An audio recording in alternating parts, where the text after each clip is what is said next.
అందరికీ praise lord. దేవుని నామానికి మహిమ కలుగును గాక. మీరందరూ బాగున్నారు కదా? మీరు పెడుతున్న ప్రతి ప్రార్థన రిక్వెస్ట్‌కి అనేది మేము ప్రార్థన చేస్తూ ఉన్నాం. మా ఆశ అంతా ఒకటే. ఎక్కడైతే మీరు తృణీకరించబడ్డారో, ఎక్కడైతే వెలివేయబడ్డారో, ఎక్కడైతే గుండెలు పగిలిలాగిచ్చారో అదే స్థలాలను నా ప్రభు మీ అందరినీ హెచ్చించబోతున్నారు. విశ్వాసంతో ప్రార్థన చేయండి. ఘనమైన విజయాలు ఖచ్చితంగా నా ప్రభు మీ అందరికీ దయచేస్తారు. God bless you all. మన వీడియోస్ చూస్తున్న చాలామంది విశ్వాసంతో ప్రార్థన చేస్తున్నారన్న సంగతి నాకు తెలుసు.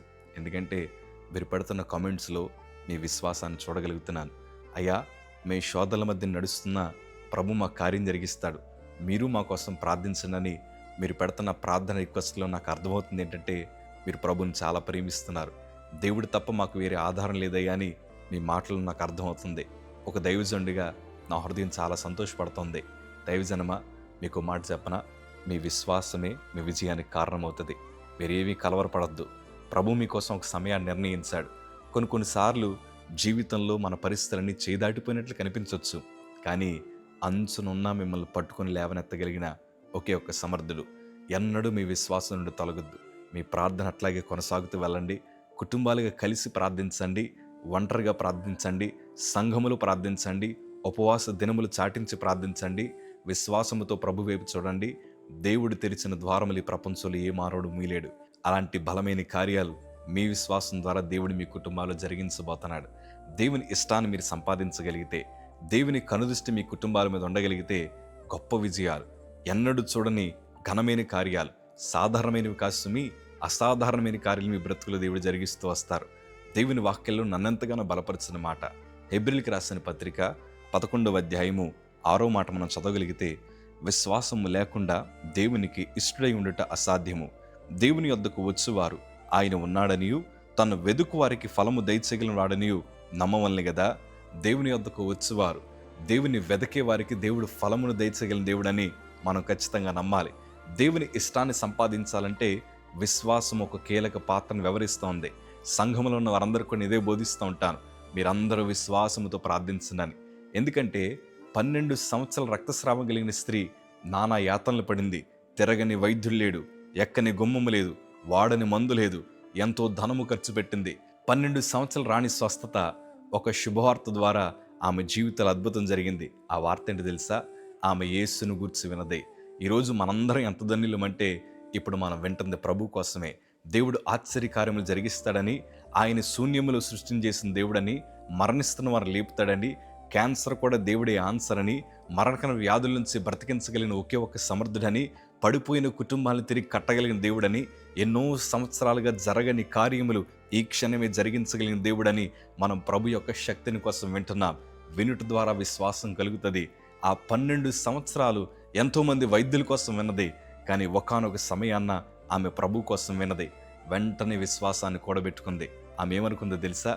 యేసు ప్రభు వస్త్రపు చెంగు పట్టుకుంటే చాలు, ఆయన్ని వెతకడం ప్రారంభించింది.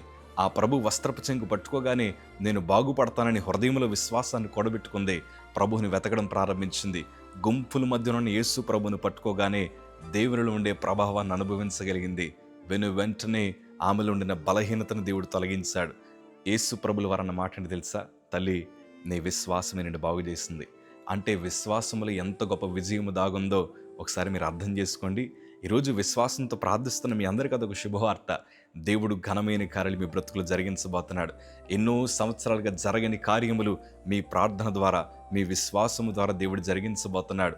మా తల్లిగారికి ఒక విశ్వాసం ఉంది. ఏంటి తెలుసా? డాక్టర్లు అందరూ చేతులెత్తేసి మీ అబ్బాయి బ్రతకడమ్మా, ఇంటికి తీసుకెళ్ళిపోయి ఆఖరి కోరికలు తీర్చామన్నారు. మీరే గనక నా దగ్గరికి వచ్చి, అన్నా ఆ సమయాన్ని నీ ఆఖరి కోరికలు ఏంటో చెప్పు అంటే, ఇంట్లో మిగిలిపోయిన అన్నం మెతుకులు తీసుకొస్తే కడుపు నిండా భోజనం చేస్తాను, నొప్పి తెలియకుండా విషమిచ్చి చంపేమని బ్రతిమాలుకుంటాను.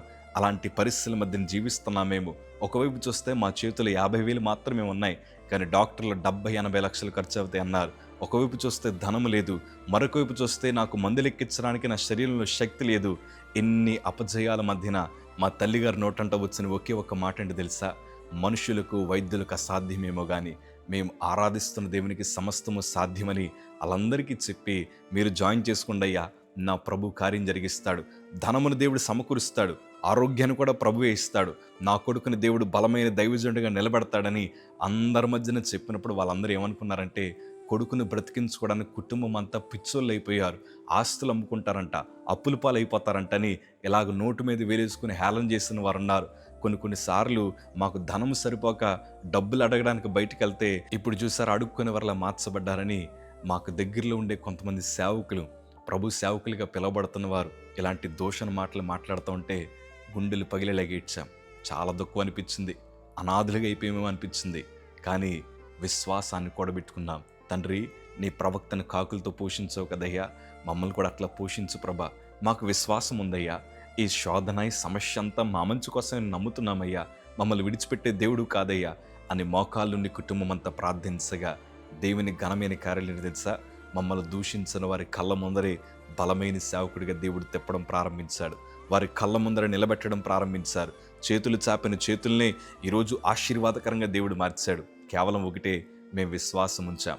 మన విశ్వాసాలు ఎప్పుడు బయటపడుతుంది తెలుసా? అన్నీ ఉన్నప్పుడు కాదు, శోధనలో వెళ్తున్నప్పుడే మన అసలైన విశ్వాసం ఏంటో బయటకు వస్తూ ఉంటుంది. ఈరోజు మీరు శోధనలో ఉన్నారు కదా, ఎన్నడూ అల్ప విశ్వాసాన్ని చూపించకండి. ప్రభు జరిగించడేమో అన్న ఆలోచన పెట్టుకోవద్దు.